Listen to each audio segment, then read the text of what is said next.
생에 주의 이름 높이며 어느 곳에 서든지.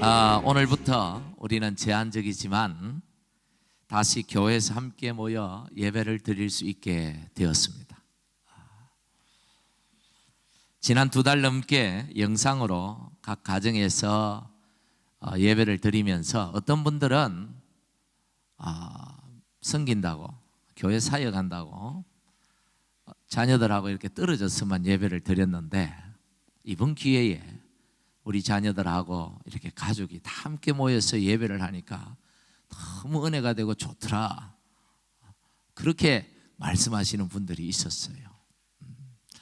또 어떤 분들은 도무지 집중이 안 되고 영적으로 너무 힘들다고 그렇게 또 하소연하는 분들이 있었어요. 앞에 분은 굉장히 영적으로 좋은 분이고 뒷부분은 영적으로 별로 안 좋은 분이, 그런 뜻이 아닙니다. 나름 좋았던 부분도 있고 또 힘들었던 부분도 있었다라는 얘기예요. 지금도 팬데믹이 완전히 해제된 상황이 아니라서 많은 분들이 가정에서 저 화면을 통해서 그렇게 예배를 드리고 있습니다. 그래서 여러분도 바라보고 또 저 화면도 바라봐야 되고, 제가 이 눈을 어디에 둬야 될지, 그래도 여러분들이 꽉 차 있으니까 얼마나 좋은지 몰라요. 여러분 없을 때는 저것만 보고 막 설교를 하다 보니까 인터넷 사정이 안 좋아서 인터넷이 끊어졌다 붙었다 끊어졌다 붙었다 하면 막 뒤에서 정신이 없거든요. 제가 그 표정 관리를 하느라고 얼마나 힘드는지 몰라요. 근데 이제는 뭐 그런 관리 안 해서 얼마나 좋은지 모르겠습니다. 교회에 나와서 예배를 드리시든지 집에서 영상으로 예배를 드리시든지 어느 자리에서든 온전히 하나님께 참된 예배를 올려드리는 우리 모두가 되기를 간절히 축복합니다. 사실 오늘 설교를 처음에는 다른 걸 준비했어요. 제가 수요일 오후에 설교를 딱 마쳤는데, 설교 준비를 마쳤는데 이 설교가 아니었어요. 제목도 이제는 예배 회복에 힘쓸 때입니다, 이런 제목으로 설교 준비를 했었습니다. 그런데 설교를 다 준비해 놓고 보니까, 제가 설교를 준비하고 쭉 읽어보는데 하나님 말씀보다 제 마음이 더 앞서가는 듯한 느낌이 들었어요. 이게 하나님 말씀인지 내 마음인지 이게 잘 분간이 안 되더라고요. 설교 준비를 해놓고 보니까 모두가 하나님께 온전한 예배를 드리고 싶지만 상황이 그렇지 못한데, 그래서 하나님도 어쩌면 조금은 이해해 주실 것 같은데 목사인 제가 마음이 급해서 성도들을 푸시하는 건 아닌가, 그런 마음이 들더라고요. 이게 하나님 마음일까 아니면 내 마음일까? 하나님은 성도들의 연약함을 긍휼히 여기시고 여러 가지 문제를 가진 성도들 가정을 불쌍히 여기시고 그들의 마음을 하나님이 어루만져 주시는데, 목사는 마음만 앞서서 하나님 자녀들의 마음을 더 힘들게 하고 있는 건 아닐까, 이런 마음이 막 몰려오는데, 그래서 그 자리에서 삭제 쓰레기통으로 버려버렸습니다. 설교를 확 버려버리고 다시 준비했습니다. 그래서 이 설교를 준비했습니다. 이 설교는 하나님 아버지에 대한 설교입니다. 우리를 한없이 사랑하시고 우리의 문제에 귀를 기울여 주시고 우리의 실수에도 연약함에도 심판하시기보다 언제나 긍휼히 여겨주시고 우리에게 언제나 좋은 것을 주시기를 원하시는 우리의 아버지 하나님에 대해 오늘 여러분에게 또다시 말씀을 전하고자 합니다. 오늘은 교회로서 정말 중요한 날이 틀림없습니다. 다시 제한적이지만 이렇게 예배가 재개되는 날이니까요. 그래서 목사로서 성도들에게 다시 한번 신앙의 열정을 불태워 보자고 외치고 싶었어요. 그게 제 마음이었어요. 뭔가 다시 뜨겁게 열심히 모여서 하나님을 예전처럼 뜨겁게 예배하고 찬양하고 한번 열정을 불태워 보자고 그렇게 좀 소리를 치고 싶었어요. 그런데 하나님은 제 마음을 캄다운 시켰어요. 자제를 시키시는 것 같아요. 그리고는 하나님의 자녀들에게 하나님 아버지의 그 풍성한 사랑을 전하기를 원하셨다고 저는 믿습니다. 그래서 오늘 이 자리에서 이 말씀을 여러분에게 전합니다. 오늘 우리가 함께 교독한 성경 말씀은 예수님께서 제자들에게 가르쳐 주신 기도문입니다. 흔히 주 기도문이라고 주님께서 가르쳐 주신 기도문이다. 그런 말로 우리가 알고 있지만 오늘 이 기도문, 예수님이 가르쳐 주신 이 기도문의 첫 번째 절 9절에 그러므로 너희는 이렇게 기도하라. 예수님께서 제자들에게 너희는 이렇게 기도하라고 친히 가르쳐 주신 거예요. 어떻게 기도하라고 했습니까? 첫 대목이 하늘에 계신 우리 아버지여. 이 하늘이라는 말은 땅에 계시는 분이 아니다, 이런 뜻이고, 우리라는 말은 나 개인의 아버지이기도 하지만 우리 공동체의 아버지시다라는 의미고, 그리고 아버지다. 하나님은 절대자, 창조주, 전능하신 자이지만 우리에게는 한없는 사랑으로 다가오시는 아버지시다라는 것을 여기에서 함축적으로 담고 있습니다.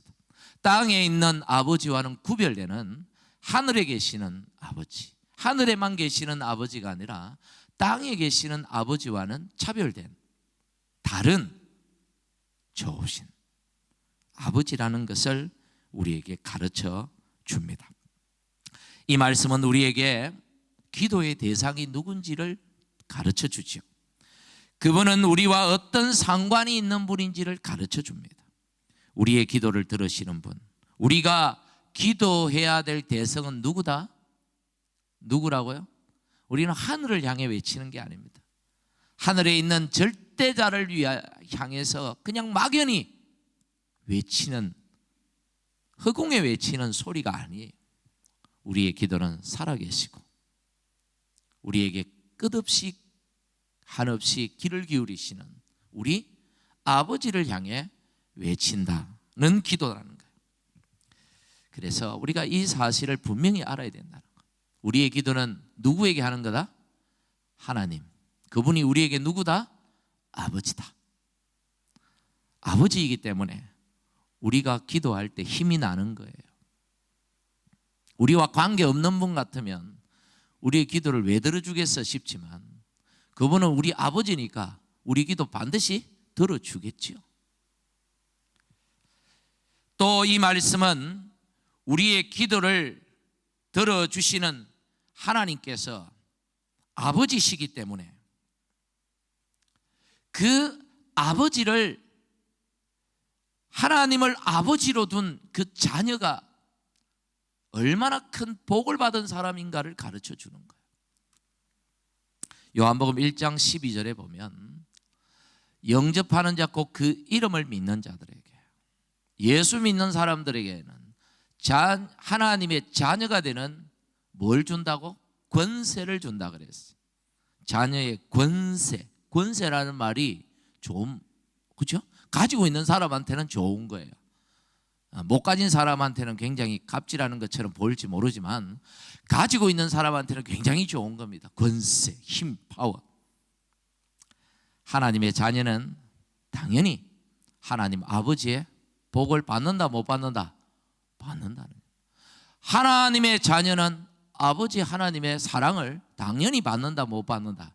당연히 받을 수 있다. 당연히 받는다는 얘기예요. 이게 자녀의 권세라는 사실입니다. 이 사실을 예수께서 먼저 가르쳐주고 계신다는 겁니다. 여러분, 이 사실을 깨달으시기를 간절히 축복합니다. 다윗은 시편 23편을 통해서요, 우리에게 하나님을 아버지로 둔 사람이 받는 복이 어떤 복인지를 소개합니다. 물론 여호와는 1절에 나의 목자시니라고 했지만 구약 시대에 표현하는 이 목자는 오늘 우리 시대로 바꾸어 말하면 하나님은 나의 아버지시니 이런 의미예요. 구약 시대는 하나님을 아버지라고 차마 부를 수가 없었잖아요. 그래서 예수님께서 하나님을 이제는 뭘로 불러라? 아버지로 불러라고 말씀한 거예요. 그러니까 구약 시대에 여호와는 나의 목자시니라고 표현한 것은 오늘 우리에게 예수님의 표현으로 바꾸면 하나님은 나의 아버지시니 이렇게 바꿔도 전혀 문제가 없다는 것입니다. 하나님을 아버지로 둔 하나님의 자녀들은 어떤 복을 받는가? 시편 23편 1절부터 6절까지 보면 너무도 상세하게 우리에게 소개해 줍니다. 한번 볼까요? 첫 번째 1절 2절에서 뭐가 없다 우리에게? 하나님을 아버지로 모신 사람은 뭐가 없다? 부족함이 없다 그랬어요. 언제나 푸른 풀밭 쉴 만한 물가로 그분이 늘 이끌어 주시기 때문에 인도해 주시기 때문에 부족함이 없다라고 노래합니다. 그런데 여러분 과연 다윗 이렇게 노래하는 우리 입장은 조금 이따가 생각하고 다윗의 입장을 봅시다. 과연 다윗이 부족함이 없는 삶을 살았습니까? 그렇지 않아요. 다윗의 일생을 살펴보면 그는 사울 왕에게 늘 쫓기고 젊은 시절에는 또 왕이 되었어도 크고 작은 문제로 늘 고통을 당했습니다.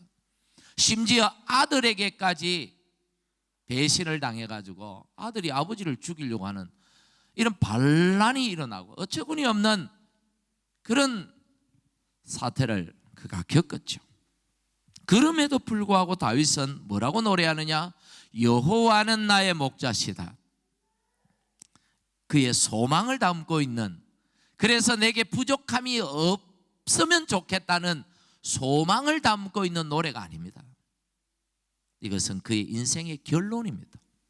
비록 그가 어려움을 당했지만 그의 일생에 참 힘든 시련을 많이도 당했지만 그러나 그런 과정이 다윗을 망하게 하거나 다윗을 죽이려고 하는 고난이 아니고 시련이 아니고 그런 과정들을 통하여 다윗이 더 부족함이 없는 삶으로 나아갈 수 있었다라는 고백인 것이죠.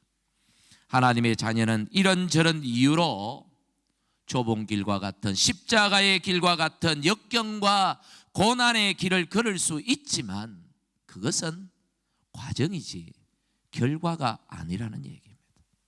하나님이 왜 우리를 그런 길로 인도해 갔습니까? 우리를 죽이시려고, 우리를 망하게 하시려고, 우리를 심판하시려고 그 길로 인도하시는 것이 아니라 그런 길들을 통하여 우리의 고집도 꺾고 우리의 나쁜 습관도 우리에게서 빼내고 그래서 우리를 더욱 성숙한 하나님의 자녀로 삼아서 결국에는 어디로?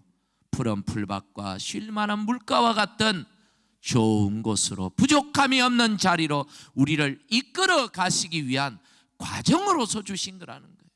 그래서 그런 어려움이 우리에게 찾아올 때 우리가 낙심하지 아니하고 시험에 들지 아니하고 끝까지 하나님의 좋으신 하나님의 그 성품을 믿으며 신뢰하며 하나님을 의지하고 기도하며 나갈 때 결국은 우리는 부족함이 없는 자리에 도달하게 된다라는 사실입니다. 여러분 믿으시기를 바랍니다. 할렐루야. 또 3절에 보니까 하나님을 아버지로 모신 사람들은 어떤 복을 받느냐? 하나님이 내 영혼을 소생시키시고 자기 이름을 위하여 의의 길로 인도하신다. 이건 당연한 얘기죠. 여러분이 아버지들 여기 계시잖아요. 아버지만이니까 아버지만 얘기하는 게 아니죠. 어머니도 우리 부모님들 자녀가 삐딱한 길로 가는데 가만두는 부모가 어디에 있겠습니까? 자녀가 잘못된 길로 들어섰는데 그걸 보고만 있는 부모가 어디에 있겠냐고요. 또 화가 나는 아버지들은 또 막 자녀들한테 내 얼굴에 똥칠을 해라 이놈아 그러면서 막 아버지 자기 얼굴에 똥칠한다고 막 자식을 잡기도 하지만 사실은 여러분 왜 그렇게 합니까? 자식을 의의 길로, 좋은 길로, 바른 길로 이끌어가기 위해서 그렇게 하잖아요. 그게 부모의 역할이죠. 우리 하나님도 우리의 영혼을 위하여 우리가 바른 길로 걸어가고 복된 길로 가게 하기 위하여 때때로 우리의 나쁜 습관을 빼내는 그런 아픔을 주시기도 합니다. 때때로 연단의 길을 걷게 하시기도 해요. 그런데 이게 우리에게 심판이 아니라 이게 축복이다. 그게 하나님의 손길을 우리가 느끼는 방편이라는 사실.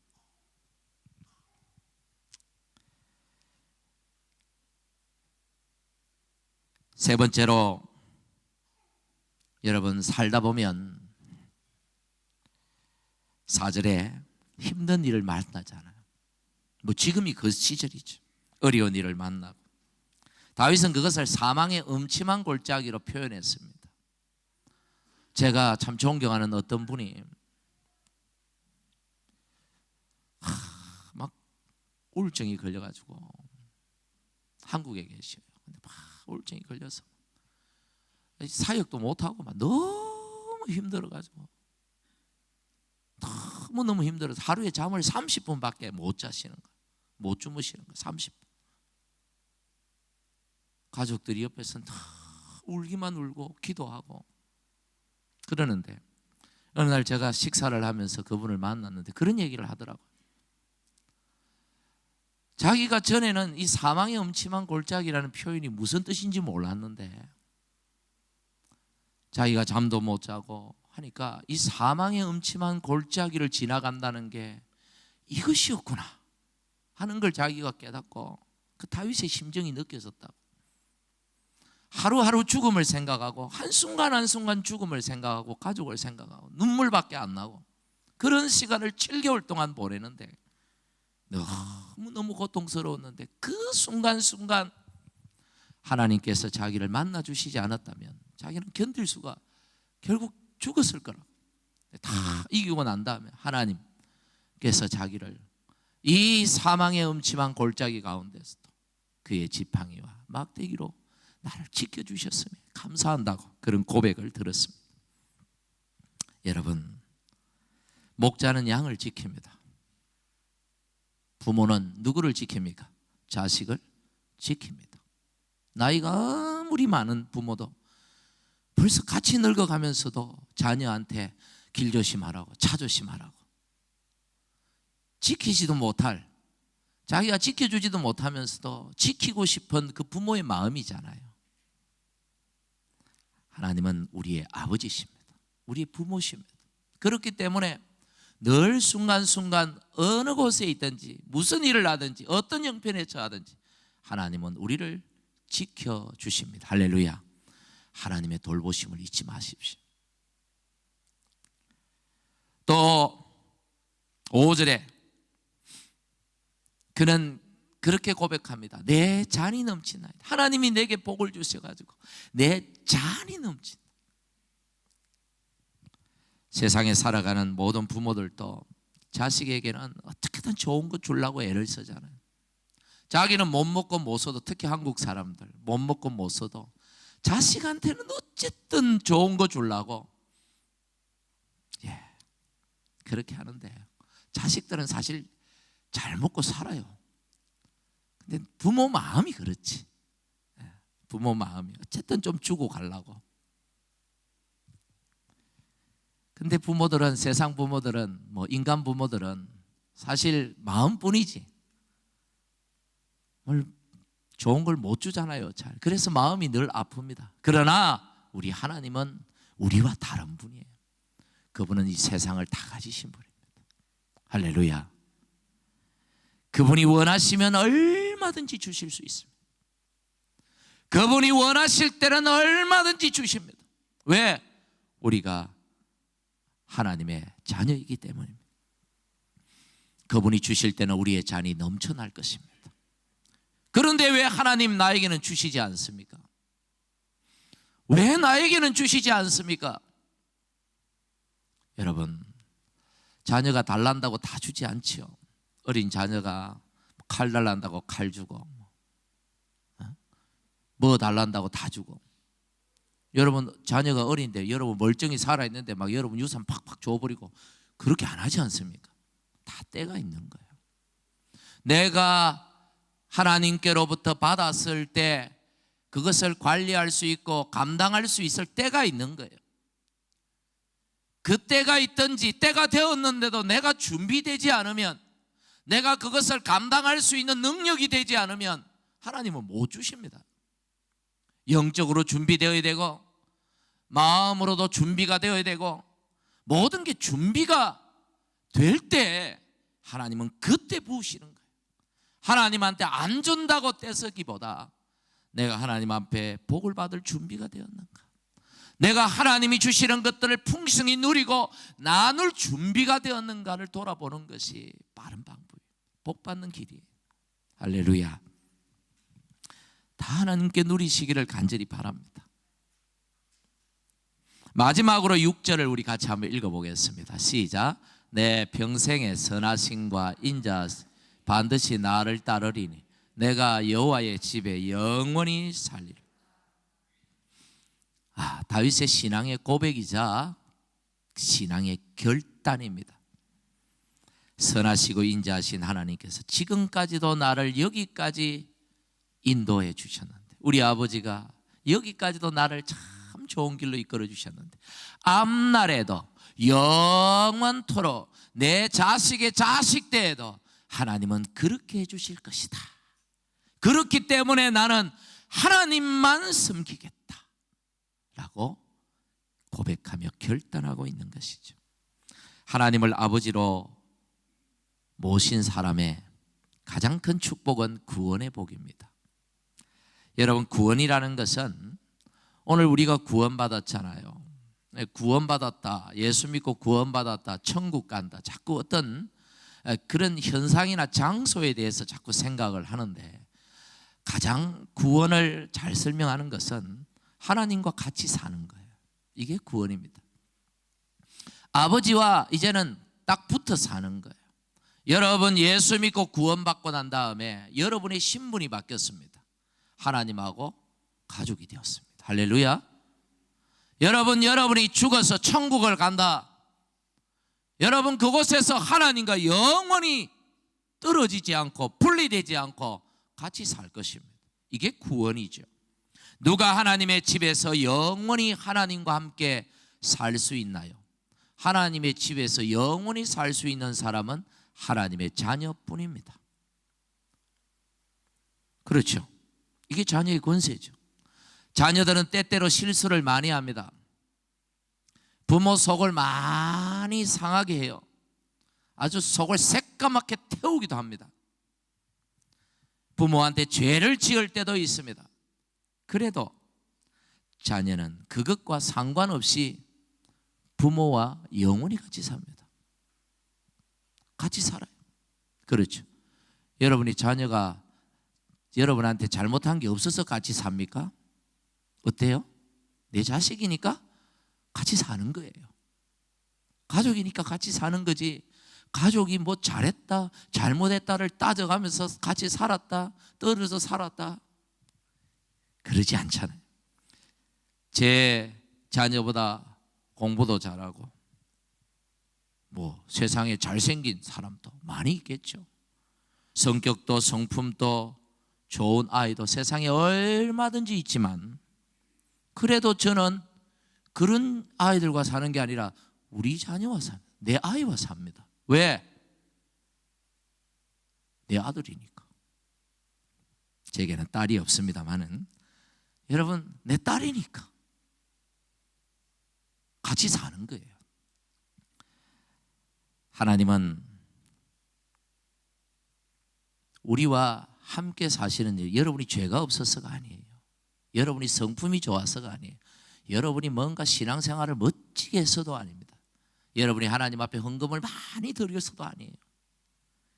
단지 여러분은 하나님이 자녀이기 때문에 하나님과 영원히 살게 될 것입니다. 할렐루야. 하나님의 집에서 함께 하나님과 사는 것은 실력 때문도 아니고 성품 때문도 아니고 수준 때문도 아닌 것입니다. 단지 우리가 예수 믿고 하나님의 자녀가 되었다는 이 한 가지 사실 때문에 우리는 지금도 하나님과 함께 살고 앞으로도 영원히 하나님과 같이 살 것입니다. 이것이 우리가 받은 권세요 축복이요 세상의 그 어떤 것과도 바꿀 수 없는 축복임을 여러분 믿으시기를 간절히 바랍니다. 하나님은 우리 아버지십니다. 하나님은 여러분의 아버지십니다. 세상에 이것보다 귀한 복음은 없습니다. 우리는 하나님을 아버지로 인정하지 않고 거부하는 경우도 종종 있습니다. 하지만 하나님은 우리를 거부하시는 경우가 없습니다. 내가 만일 하나님의 자녀가 되지 못했다고 여러분이 생각된다면 그것은 여러분이 하나님을 거부해서이지 하나님이 여러분을 거부해서가 아니라는 사실. 여러분이 마음의 문을 열고 하나님 내 아버지라는 사실을 고백하면 여러분은 하나님의 자녀입니다. 하나님을 거부하지 마세요. 여러분이 좀 힘들다고, 요새 좀 영적으로 은혜가 좀 떨어졌다고, 요새 좀 삶이 좀 고달프다고, 요새 되는 게 좀 없다고 하나님을 거부하지 마세요. 하나님은 여전히 여러분의 아버지시고 여러분과 함께 하기를 원하십니다. 그리고 여러분을 늘 좋은 길로, 선한 길로, 복된 길로 이끌어 주시기를 원하십니다. 하나님은 언제나 여러분과 함께 하십니다. 여러분이 마음을 닫지 마십시오. 항상 하나님께 마음을 열고 하나님께 기도하는 여러분이 되기를 간절히 바랍니다. 말씀을 맺습니다. 오늘 예수님은 힘들고 어려운 일을 만났을 때 바로 이 좋으신 하나님께 뭐하라? 너희는 이렇게 뭐하라? 기도하라. 이것저것 길게 기도하지 않아도 됩니다. 어떤 분들은 목사님 저는 기도할 줄을 잘 몰라요. 여러분 이 자리에 기도할 줄 모르는 분은 아무도 없습니다. 사실 자꾸 오늘 장로님 기도하신 것처럼 자꾸 유창하게 기도하는 게 기도라고 생각을 하는데 이건 대표 기도니까 또 저렇게 준비해서 혹시나 실수할까 싶어서 하나님 앞에 여러분을 내 혼자 기도할 것 같으면 내가 뭐 그냥 하고 싶은 대로 하면 되잖아요. 뭐 그게 순서가 뭐가 필요해요? 그게 유창한 말이 뭐가 필요해요? 어떤 분은 막 욕을 하면서 기도를 해요. 물론 하나님을 향해서 욕하는 게 아니고 원통한 그 사람은 막 좋은 기도 절대 아닙니다만은 얼마나 참 마음이 상하면 그렇게 기도하겠나 조금 이해는 갑니다만은 여러분 나 혼자 하나님 앞에 기도할 때는 형식이 필요하지 않아요. 그러나 대표해서 기도할 때는 여러분을 대표해서 우리 공동체가 기도해야 되니까 뭔가 형식이 필요하고 단어 선택도 좀 중요하고 그래서 적어서 제가 설교하듯이 제가 설교 원고를 가지고 가듯이 이걸 제가 다 외운다 하더라도 원고를 가지고 혹여나 또 까먹을까 싶어서 또 혹여나 갑자기 또 안 떠오를 수도 있잖아요. 성경 구절 같은 게. 그래서 원고를 놓고 하듯이 기도도 그렇게 하는 거예요. 대표 기도는. 왜 대표 기도를 눈 뜨고 하나 이렇게 또 말하시는 분들이 있을 수도 있어요. 저는 대표 기도는 목사가 설교하듯이 딱 적어서 원고를 가지고 기도하는 것이 바르다고 저는 믿어요. 이게 두렵고 떨림으로 기도하는 방법이에요. 눈 감고 여러분 혼자서 기도할 때 눈 감고 기도할 필요 없어요. 왜 꼭 기도할 때 눈을 감아야 되나요? 하나님이 언제 눈 감고 기도하라고 가르쳐 주신 적이 있나요? 예수님이 하늘을 우러러 하나님 아버지께 기도를 했는데 하늘을 우러러 눈을 감고 기도하셨을까요? 눈 뜨고 기도하셨어요. 예수님도. 제가 아는 한 예수님은 눈 뜨고 기도하셨어요. 눈 감고 기도하신 적이 별로 없으신 것 같아요. 왜 눈을 감고 기도하라고 가르치나? 그냥 기도하면 자꾸 눈에 거슬리는 게 많이 보이니까 집중이 잘 안 되니까 하나님만 보려고 눈을 감는 거예요. 그래서 눈 감고 기도하는 것은 좋은 것입니다. 하지만 그게 매일 필요는 없다는 얘기예요.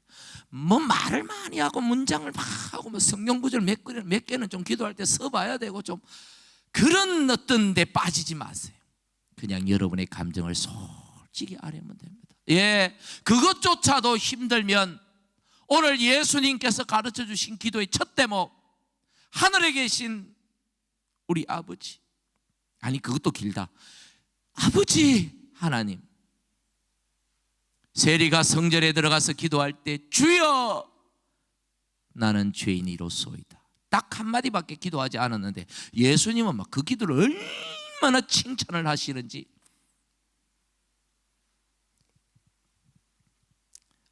하나님은 여러분의 아버지십니다. 하나님을 어렵게 생각하지 마세요. 하나님은 여러분에게 좋으신 아버지예요. 하나님 앞에 기도하십시오. 하나님 앞에 마음의 문을 닫지 말고 언제든 나아가세요. 하나님은 항상 대기하고 계신, 비상 대기하고 계신, 여러분이 찾을까 싶어. 밤에도 새벽에도 갑자기 그냥 뜬금없이 팍팍 이름을 불러서 하나님은 잠도 안 주무신대요. 시편 121편에 졸지도 않으신대요. 왜? 여러분이 막 언제나 그냥 막 시도 때도 없이 찾아대니까 그 소리를 놓치지 않으시려고. 할렐루야. 우리 이 시간에 좋으신 하나님, 우리 같이 손을 높이 들 필요는 없어요. 우리 다 한번 손을 들고 우리 같이 찬양하면서 우리 좋으신 하나님을 우리 찬양합시다. 그리고 우리가 함께 한번 기도했으면 좋겠습니다. 좋으신 하나님, 말씀을 생각하며 찬양합시다. 좋으신 아멘, 좋으신